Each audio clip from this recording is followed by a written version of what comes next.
আসসালামু আলাইকুম। আজকে হঠাৎ করে আমাদের পুকুরের পানিতে প্রচন্ড পরিমাণে গ্যাস দেখা দেয়, যার ফলে দু একটা করে মাছ মরতে শুরু করে। এমত অবস্থায় আমরা যে কাজগুলি প্রতি বছর করে থাকি সেই কাজগুলি আজকে আমরা করার চেষ্টা করবো ইনশাআল্লাহ, এবং পুকুর থেকে এই গ্যাসগুলিকে আমরা উঠিয়ে দেওয়ার চেষ্টা করবো ইনশাআল্লাহ। এটা করার জন্য প্রথমে আমাদেরকে যেটা করতে হবে সেটা হচ্ছে শুকনা টাইপের একটা বাঁশ আমাদের দরকার, যেটা পানির উপরে ভেসে থাকবে, ডুবে যাবে না। শুকনা বাঁশ পাওয়াটা একেবারে দুষ্কর একটা ব্যাপার। এর কারণ হচ্ছে স্বাভাবিকভাবে শুকনা বাঁশ তো পাওয়ার কথা না, তবে আমাদের বাঁশঝাড়ের মধ্যে একটা শুকনা বাঁশ এর আগে আমরা দেখেছিলাম। তো ওই বাঁশটাকে আমরা আনার জন্য বাঁশঝাড়ে এসেছি এবং ওই বাঁশটাকে কেটে নিয়ে তারপর আমরা আমাদের পুকুরে যাবো ইনশাআল্লাহ। আলহামদুলিল্লাহ, খুব সুন্দর শুকনো একটা বাঁশ আমরা পেয়েছি, যে বাঁশটা পানির উপরে দিলে ভেসে থাকবে, এটা ডুবে যাবে না, এরকম একটা বাঁশ আমরা পেয়েছি। বাঁশটাকে কেটে নিয়ে আসার পর আমাদের এখন যেটা প্রয়োজন সেটা হচ্ছে আমাদের কিছু ইট দরকার, অর্থাৎ আমাদের 10টা ইট দরকার এই বাঁশগুলির উপরে বেঁধে রাখার জন্য। মূলত এই কাজটা আমরা কিভাবে করবো সেটা আপনাদেরকে আগে বলে নিচ্ছি। সেটা হচ্ছে আমরা কিছু রশির মধ্যে ইটগুলি বাঁধবো এবং এই রশিটাই মূলত হচ্ছে আমরা এই বাঁশের সাথে বেঁধে রাখবো এবং এটাকে টেনে টেনে তারপর পুকুরের এই প্রান্ত থেকে ও প্রান্ত পর্যন্ত আমরা নিয়ে যাবো, যাতে পুকুরে থাকা কাদার মধ্যে যে গ্যাসগুলি রয়েছে সেই গ্যাসগুলি পুকুরের মধ্যে থেকে উঠে যায় এবং মাছগুলি সুস্থভাবে এখানে থাকতে পারে।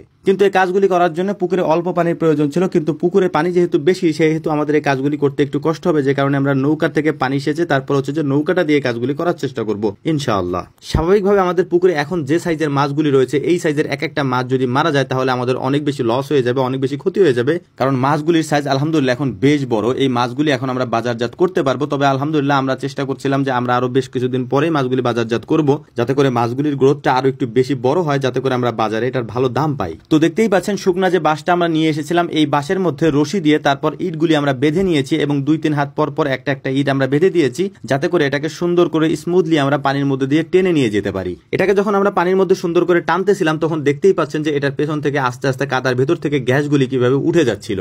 এই পদ্ধতিতে গ্যাস তোলাটা আমাদের জন্য একটু সহজ। এর কারণ হচ্ছে এই পদ্ধতি বাদে অন্য যে কোনো পদ্ধতিতে যদি আমরা গ্যাস তুলতে যাই বা গ্যাসটা উঠাইতে যাই তাহলে সেটা কিছু না কিছু থেকে যাবে, তবে এই পদ্ধতিতে মাটির নিচ থেকে বা কাদার ভেতরে কোনো গ্যাস আর অবশিষ্ট থাকে না এবং এই কাজটা করতে আমাদের অনেক বেশি সুবিধা হয় মাছের জন্য বিশেষ করে। এর পাশাপাশি আরো একটা কাজ করা যায় সহজ পদ্ধতিতে, আর সেটা হচ্ছে যে আমরা যদি জাল টানি এই পানির মধ্যে তাহলেও এই জাল থেকে মানে জালের ভেতর থেকে গ্যাসগুলি উঠে যাবে কাদার নিচ থেকে। এটা করার জন্য আমরা আমাদের যে জালটা আছে সেই জালটা দিয়ে কাজগুলি করার চেষ্টা করতেছিলাম, কারণ আপাতত